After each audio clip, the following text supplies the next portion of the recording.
Todo comenzó con un sonido. No el mugido de las vacas ni el ladrido del perro. Era algo distinto, completamente distinto.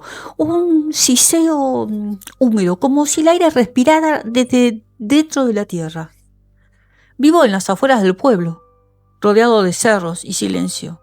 Aquella noche salí con la linterna cuando escuché a los animales desesperarse. La luna estaba roja, hinchada, y la neblina se arrastraba por el corral. El primer cuerpo lo encontré junto al pozo. Una cabra, sin una gota de sangre, con 2 marcas limpias en el cuello. El perro no se movía, gemía mirando hacia los matorrales. Bueno, creí que era un coyote. O eso quise creer. Pero los coyotes dejan huellas, dejan ruido. Esto no. Algo se movió entre los árboles. Alumbré. 2 ojos reflejando la luz, no como animal, sino como un espejo. Avancé despacio. La linterna, temblaba en mi mano. Entonces lo vi. Pequeño, encorvado, cubierto de una piel gris, verdosa, que se tensaba sobre un cuerpo delgado y huesudo. Tenía púas en la espalda y unos dedos tan largos que parecían ganchos. Su boca se abrió lentamente mostrando unos dientes finos, perfectos de aguja. El olor era insoportable. Una mezcla de hierro y podredumbre. Quise correr, pero mi cuerpo no me respondió. El ser se acercó y habló sin mover los labios. No mates más de lo que comes. Un resplandor azul llenó el aire. Todo se volvió pesado, caí de rodillas. Sentí su respiración detrás de mí, caliente, curiosa. Yo solo recojo lo que ustedes desperdician, susurró. Desperté al amanecer, en medio del corral. El suelo estaba seco, sin sangre, sin huellas. Los animales dormían como si nada hubiera ocurrido. Pero sobre la puerta del establo, alguien había dibujado un símbolo con ceniza. 2 círculos cruzados por una línea. Desde entonces, cuando cae la noche, la neblina vuelve y siempre falta una cabra.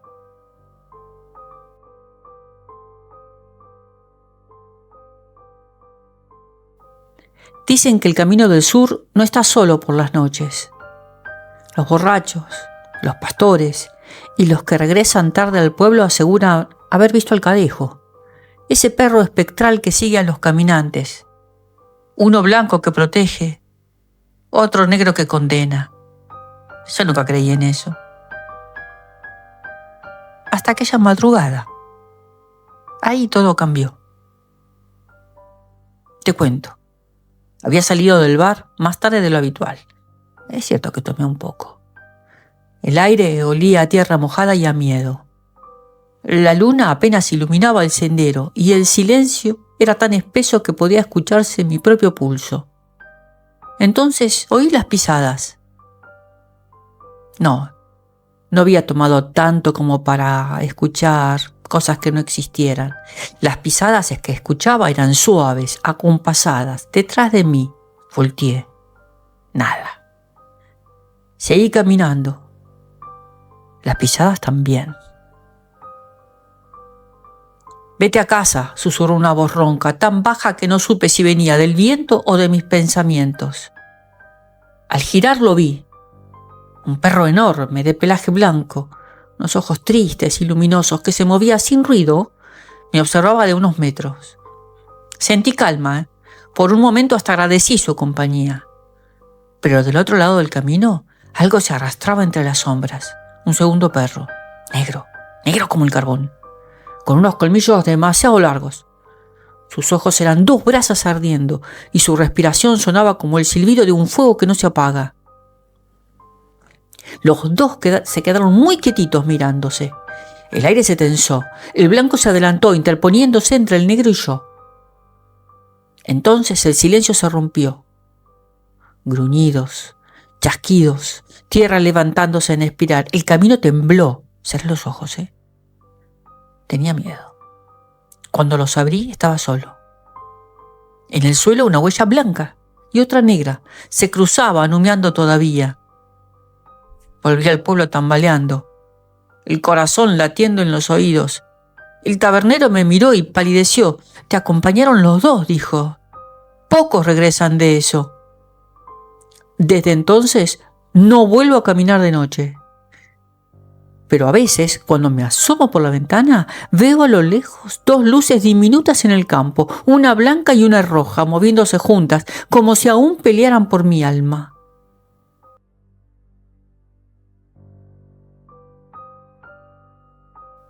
En el escaparate de la tienda de novias La Popular, en el centro de Chihuahua, hay un maniquí que nadie olvida. Dicen que sus ojos siguen a quien la mira demasiado. Dicen que por las noches cambia de postura. Pero eso solo lo descubrí después de verlo de cerca. Fui contratada para limpiar la vitrina antes de la boda de mi prima. Al entrar, el aire olía a perfume antiguo y cera. El maniquí estaba allí, vestida de novia, con un velo que parecía recién planchado y una sonrisa apenas visible. Su piel tenía un brillo extraño, no de plástico, sino de carne bien cuidada. Al acercarme noté las manos. Tenía arrugas diminutas, uñas naturales, venas bajo la piel. Me estremecí. «Es solo un modelo viejo», dijo la dueña, sonriendo con nervios. «Mi madre la llamó la Pascualita». Pregunté si le habían cambiado alguna vez. «Jamás», respondió. «Ella no lo permitiría». Aquella noche soñé con una novia caminando entre pasillos llenos de vestidos blancos. Su velo arrastraba polvo y flores muertas. Al despertar, la vitrina estaba abierta. Creí haber olvidado cerrarla hasta que vi las huellas. Pasos descalzos que salían hacia la calle y volvían al mostrador. Desde entonces algo cambió.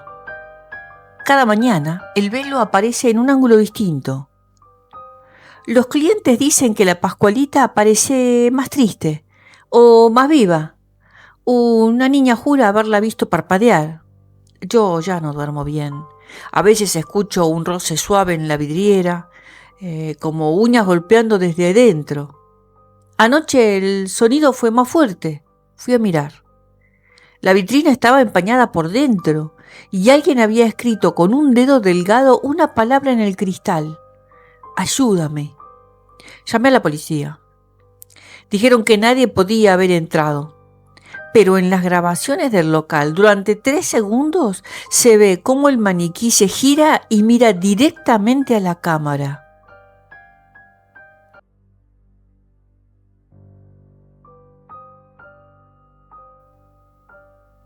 La primera vez que la vi, creí que era una ilusión del cansancio. Conducía por la vieja carretera que bordea el castillo de San Bartolomé, en Galicia. La niebla subía del mar como una marea de fantasmas. Y las luces del coche apenas perforaban el aire espeso. Entonces apareció una mujer vestida de blanco, descalza, caminando por el caminito al costado de la ruta. Su vestido ondeaba sin viento, y su cabello era negro, larguísimo. Parecía flotar detrás de ella. Frené instintivamente. Nadie debería andar sola por aquel lugar. «¿Necesita ayuda?», grité desde la ventanilla. No respondió, solo me miró. Sus ojos eran de un gris pálido, como si hubieran olvidado el color. Le ofrecí llevarla al pueblo. Ella asintió. Subió al asiento trasero sin hacer ruido, y el olor a tierra mojada llenó el coche. Durante el trayecto no habló. Miraba por la ventana, con el rostro bañado en la luz intermitente de los faros. «¿Vive cerca?», pregunté. «En el castillo», susurró. Me estremecí. El castillo llevaba abandonado más de un siglo. Al llegar al desvío, ella giró lentamente hacia mí. Tenía lágrimas en las mejillas, pero no eran de agua, eran hilos de luz que se deshacían al caer. No entres mañana, dijo. El motor se apagó solo. Cuando logré encenderlo otra vez, el asiento trasero estaba vacío. Al día siguiente, la radio local dio la noticia. El muro norte del castillo se había derrumbado durante la noche, justo en la curva donde la había recogido. Fui al lugar.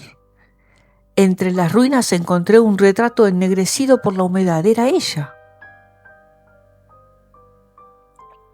Y en la parte inferior del cuadro, una fecha grabada. 19 de octubre de 1872. El mismo día y la misma hora. Desde entonces, cuando la niebla cubre la costa, los conductores juran ver una figura blanca caminando junto al castillo, mirando hacia el abismo, como si aún esperara a alguien que nunca llegó.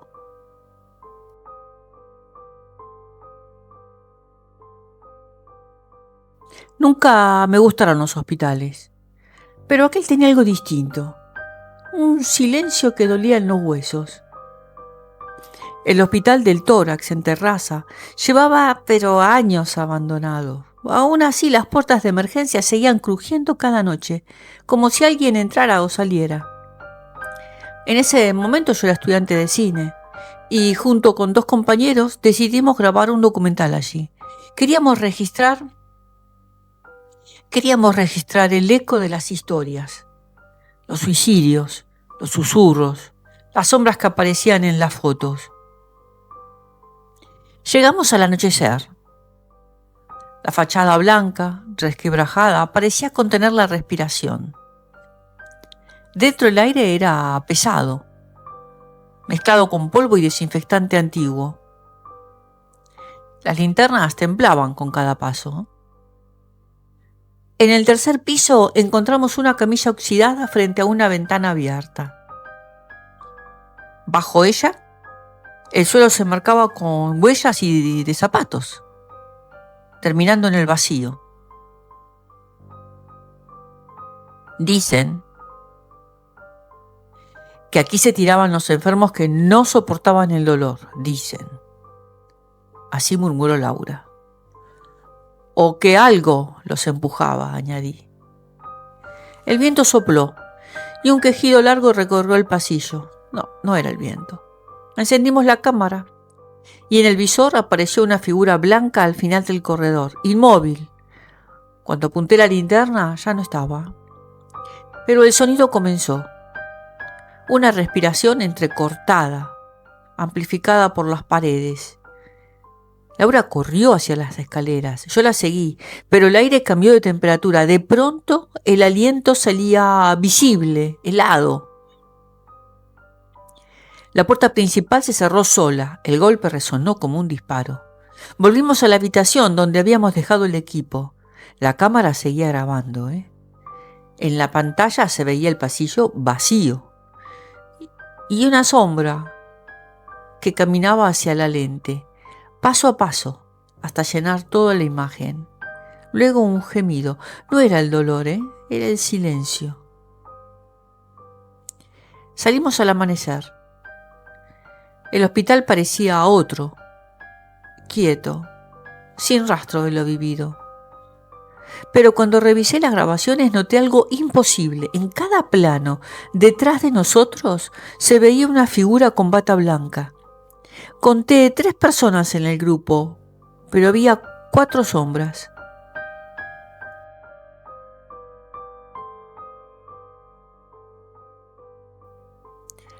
Subimos por la carretera serpenteante al caer la tarde. El sanatorio de Sierra Espuña se levantaba entre los pinos como una ruina viva, una caja torácica de piedra abierta al viento. Había escuchado las historias desde niña. Voces que llaman por tu nombre, camas que se mueven solitas, susurros de enfermos que nunca reciben el alta. Bueno, esa noche, con mi cámara y mi linterna, quise comprobarlo. El aire olía a humedad y cloro, pero cloro como antiguo. Los pasillos estaban llenos de polvo. También había grafitis. Debajo del ruido moderno había algo más. Un zumbido, como respiraciones superpuestas. El eco de mis pasos no coincidía con el ritmo de mis pisadas. Me detuve. El eco siguió caminando.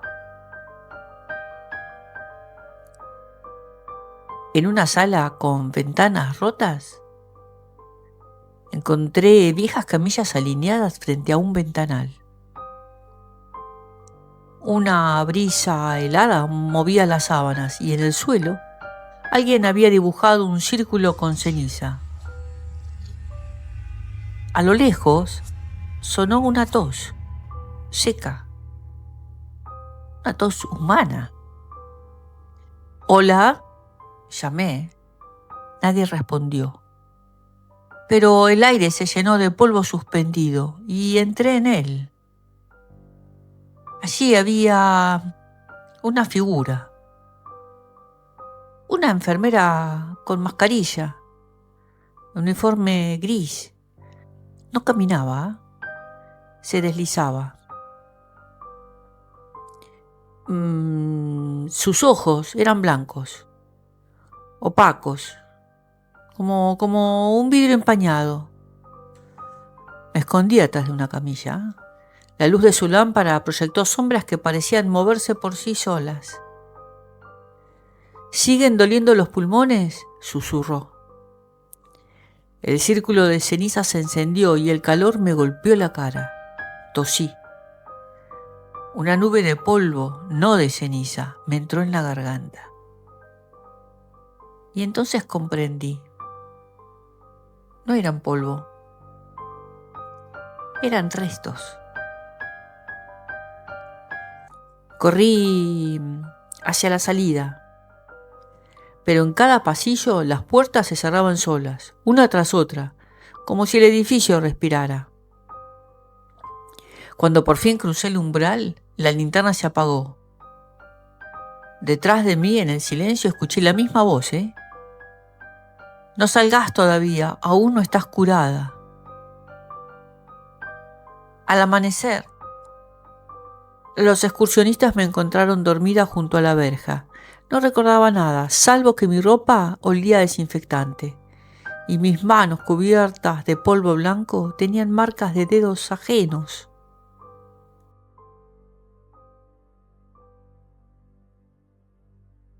Esa noche el bosque gallego estaba tan quieto, pero tan quieto, que ni los grillos se atrevían a cantar.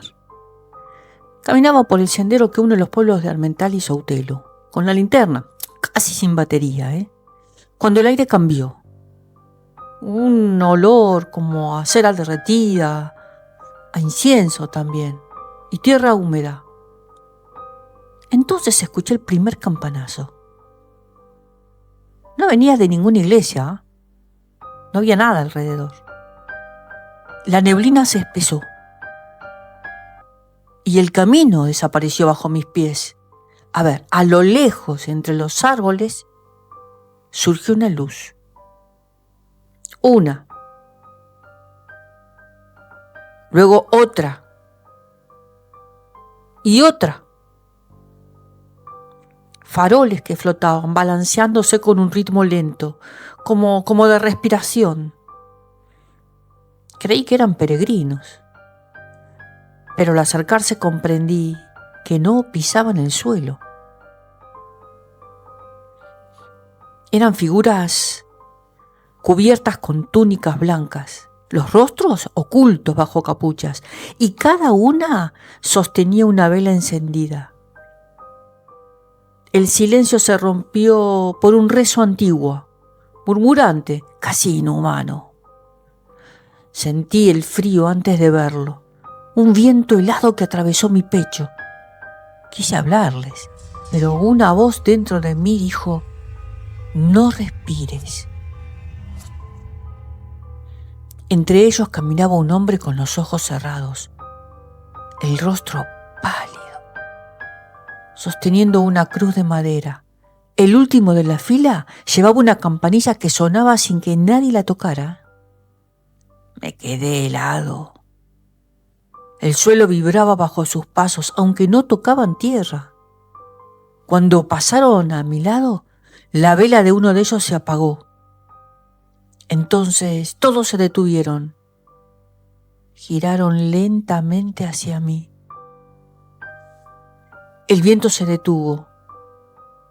La campanilla cayó. Una de las figuras extendió su mano hacia mí. Fría, transparente, pero con peso. Toma, dijo una voz hueca. Hoy te toca llevar la luz. Retrocedí. Tropecé, caí entre los helechos. Al abrir los ojos, estaba solo otra vez. El bosque seguía igual, pero una vela encendida reposaba junto a mí, sin derretirse. Que volví al pueblo corriendo. Los vecinos me miraron en silencio, pálidos. ¿Por qué traes esa vela?, preguntó uno. La miré. El fuego no daba calor. Y su sombra proyectaba una procesión que aún caminaba detrás de mí.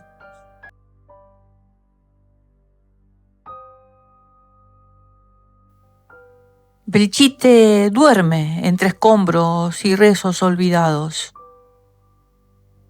Las ruinas del viejo pueblo destruidas durante la guerra civil parecen un cementerio de piedra donde el tiempo se niega a avanzar.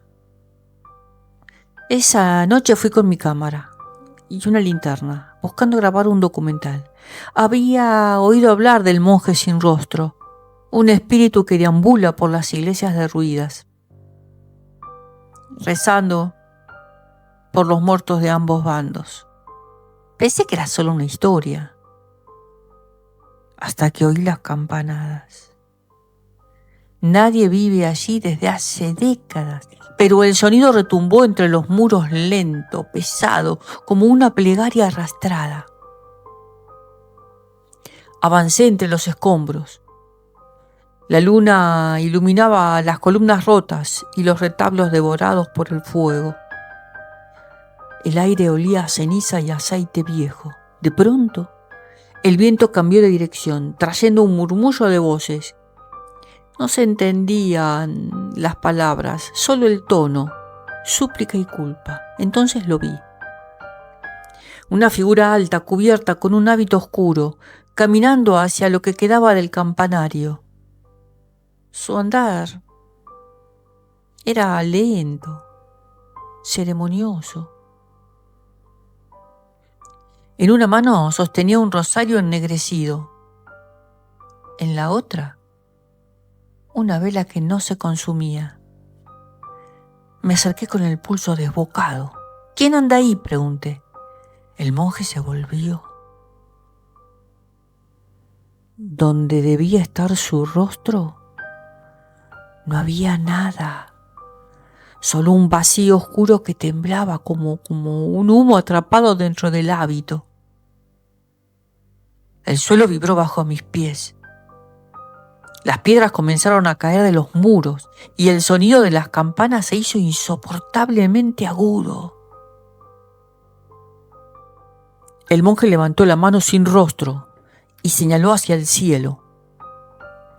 «Aún rezan por nosotros», dijo con una voz que parecía venir de todas partes. Y entonces vi lo imposible. Sombras humanas arrodilladas a su alrededor, cientos, rezando en silencio. Corrí sin mirar atrás, corrí.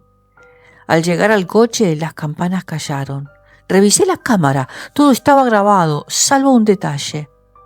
En cada plano Donde yo debía estar, solo se veía el hábito del monje de pie sosteniendo la vela.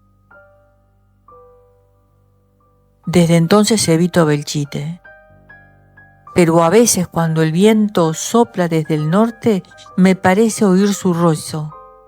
Un murmullo que atraviesa la noche y no pertenece a los vivos.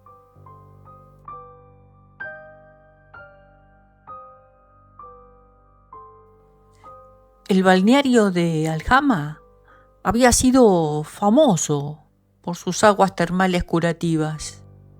Claro, ahora era solo un edificio vacío, cubierto de musgo y silencio. Cuando acepté custodiarlo por una noche, no pensé que el vapor pudiera tener voz. Las galerías subterráneas aún conservaban calor. El aire olía a azufre y esa humedad vieja. Caminé con una linterna tenue, escuchando el goteo constante de las tuberías oxidadas. A cada paso, el eco parecía responderme con otro, más leve, más pequeño.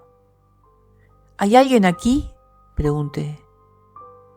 Entonces, entre el vapor, vi una sombra pequeña. Parecía una niña. Llevaba un vestidito blanco. Estaba empapado. Los pies estaban descalcitos. El cabello le caía sobre el rostro. ¿Estás perdida, niña? Ella giró la cabeza con lentitud. Sonrió, pero su reflejo en el agua no sonrió. El vapor la rodeaba, girando como si respirara. ¿Te duele?, preguntó con una voz hueca. Me quedé sin aire. En las paredes había marcas de uñas, como si alguien hubiera intentado salir. Las fuentes burbujeaban solas, el agua tiñéndose de un leve color rojizo. La niña extendió la mano. Tenía la piel transparente. Bajo ella fluía algo oscuro, espeso. Baja conmigo, susurró. El agua aún está caliente. Retrocedí. Tropecé con una camilla oxidada. Al caer, mi linterna rodó hasta el borde del estanque. En ese instante todo el vapor se condensó y formó su figura completa. Me observaba desde el otro lado del agua, inmóvil. Luego se zambulló sin ruido. El agua quedó quieta. Cuando logré levantarme, el estanque reflejaba mi rostro. Pero detrás de mí había dos siluetas. Sentí su aliento húmedo en el cuello y un murmullo leve, como si alguien exhalara dentro del oído. Ahora el agua no está sola.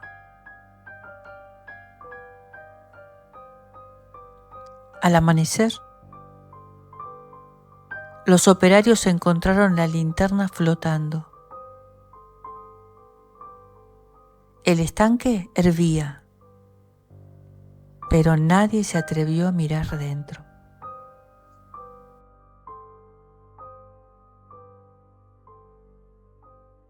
En los llanos venezolanos, cuando el viento sopla entre los pastos y el aire huele como a lluvia vieja, todos saben lo que significa un silbido al anochecer. Dicen que si suena lejos, estás a salvo, pero si lo oyes cerca, ya es tarde. Yo lo escuché una sola vez. Era un sonido agudo, repetido, casi humano, Estaba de visita en la finca de mi tío, cuidando el ganado. La noche era espesa, sin luna, y el calor se sentía en la piel como un peso. Entonces sonó el silbido, al principio lejano, como un eco de flauta rota. «No respondás», dijo mi tío, poniéndose pálido, y no mires atrás. Intenté reírme. Pensé que era una broma. Pero los perros comenzaron a gemir y los caballos a golpear las cercas con furia. El silbido cambió de tono, se acercaba. Era imposible ubicarlo. Parecía venir de todas partes, del cielo, del suelo, del pecho. El aire se volvió helado y entonces lo vi. Una figura alta, flaca, con los huesos sobresaliendo de la piel, caminando entre la bruma. Llevaba un saco al hombro, pesado, que goteaba. «¿Qué llevas ahí?», pregunté, sin saber por qué. «Mis pecados», respondió con una voz que sonó dentro de mi cabeza. El saco se movió. Algo dentro gimió, Algo dentro gimió. Intenté correr, pero las piernas no me respondían. El silbón pasó frente a mí, los ojos vacíos, el rostro sin forma. Me miró. Bueno, o me olió. «No te toca todavía», dijo, y siguió su camino. El silbido alejándose como si el viento se lo tragara. Al día siguiente hallaron muerto al vecino del rancho de al lado. No había señales de lucha, solo marcas en el cuello, como dedos huesudos. El viento soplaba igual que la noche anterior. Y entre las ráfagas, juraría haber escuchado de nuevo aquel silbido. Cerca esta vez, muy cerquita.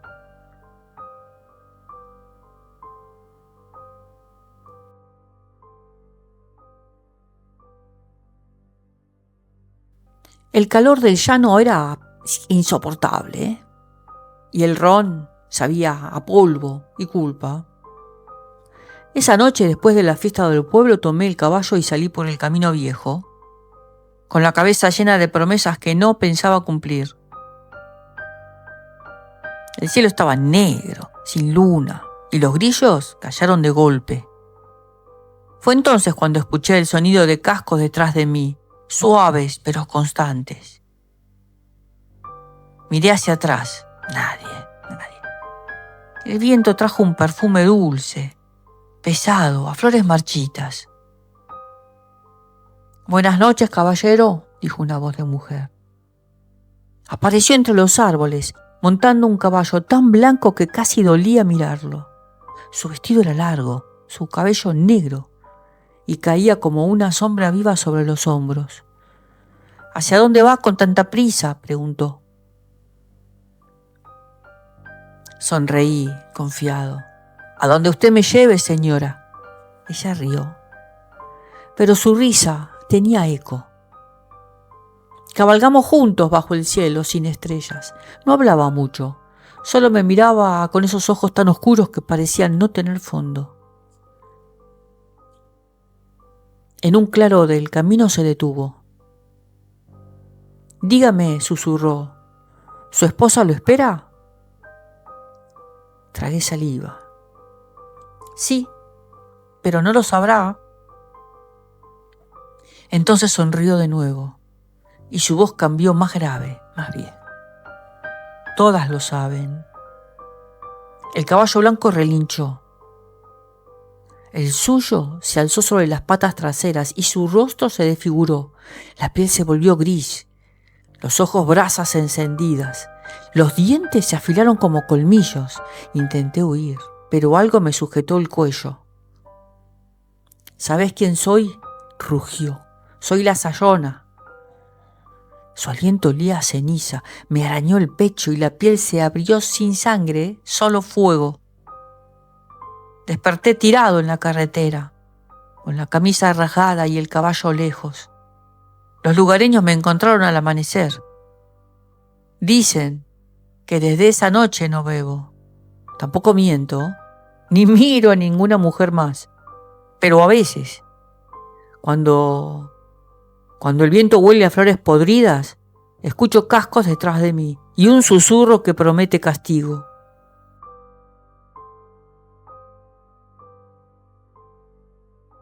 En el patio de la hacienda vieja hay un pozo que nadie usa. Mi abuela decía que estaba maldito, que allí cayó un niño hace más de un siglo y que su voz todavía llama desde el fondo.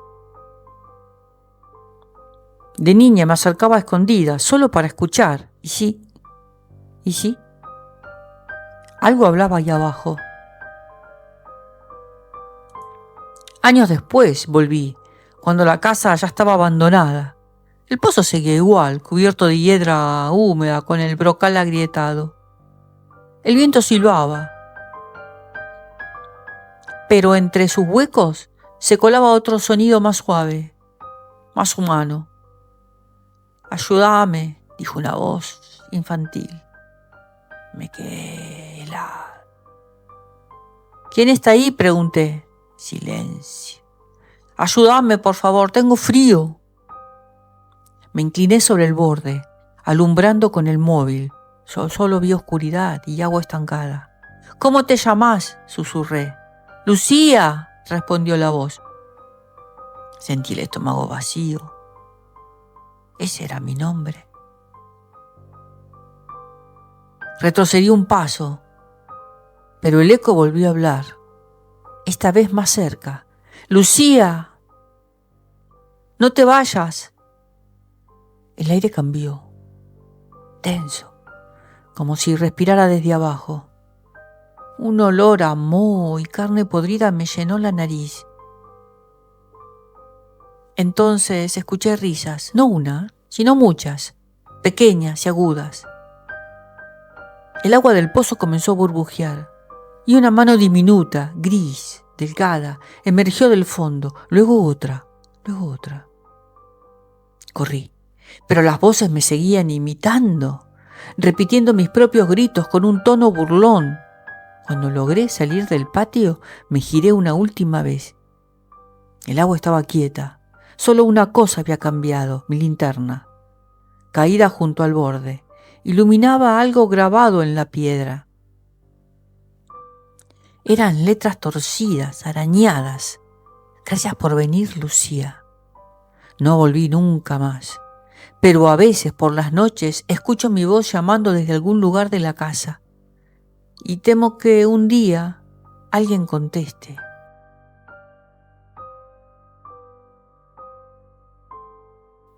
Los viejos del pueblo decían que cuando la carreta chillona cruzaba el valle, alguien amanecía muerto. Claro que no creí esas historias. Hasta aquella noche. El viento soplaba seco, arrastrando polvo y hojas, y la luna se escondía tras nubes pesadas. Regresaba caminando por el camino de tierra cuando la escuché por primera vez. Un chirrido agudo, metálico, como si 1000 clavos rasparan piedra. Me detuve. El sonido se acercaba lentamente, acompañado del crujir de madera vieja y del repicar hueco de campanas pequeñas. No se veía nada, solo oscuridad. El aire olía a hierro, a lluvia que no llega. Luego, entre la niebla baja, apareció una carreta sin bueyes, avanzando sola. Las ruedas giraban despacio, dejando surcos ardientes en la tierra. Sobre ella, un bulto cubierto con una lona negra goteaba un líquido oscuro. «¿Quién va ahí?», grité, con una voz que no me reconocí. La carreta se detuvo.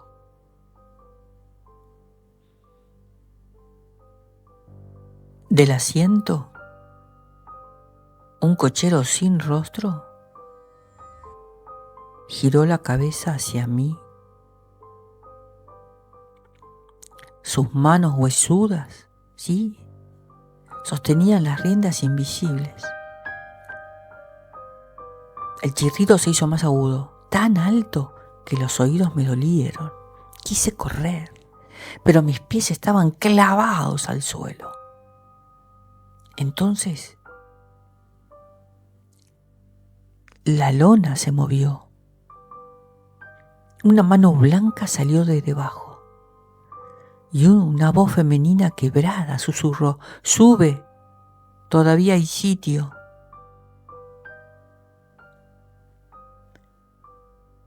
La luz del cielo se apagó. El sonido de la carreta se mezcló con un lamento profundo, como si las ruedas arrastraran almas. Cerré los ojos. Cuando los abrí, ya no había nada. El camino estaba vacío. Solo quedaban marcas de ruedas humeantes y un olor insoportable a madera quemada. Volví corriendo al pueblo. Volví corriendo. Al llegar, las campanas de la iglesia sonaban solas. Al amanecer, supe que don Mateo, el carpintero, había muerto durante la noche, aplastado por su propia carreta. Desde entonces, cuando escucho el chirrido en la distancia, dejo todo y me encierro, porque nadie escapa de la carreta chillona 2 veces.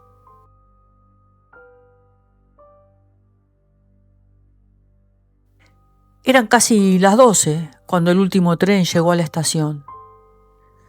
Yo trabajaba de guardia de limpieza en la línea subterránea, acostumbrado al eco de los túneles vacíos y el olor a metal viejo. Aquella noche algo era distinto.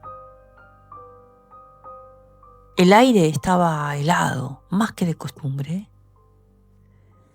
y los anuncios luminosos parpadeaban como si respiraran.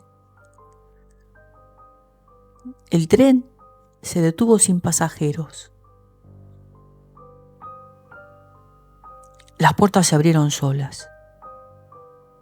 Entré para hacer la revisión. Todo estaba en silencio, salvo por un leve golpeteo metálico que venía del vagón del fondo. Avancé con la linterna. En uno de los asientos había una mujer sentada, cabello oscuro, abrigo gris, mirando al suelo. «Señora, el servicio ha terminado». Dije eso, pero ella no respondió. Me acerqué. El aire a su alrededor era más frío. «¿Necesita ayuda, señora?». Entonces levantó la cabeza. Sus ojos no tenían iris, solo un blanco absoluto que reflejaba mi linterna. «Ya lo perdí», susurró. «¿A quién, señora? ¿A quién perdió?» «El tren». Sonrió con los labios agrietados. «Siempre lo pierdo». Retrocedí.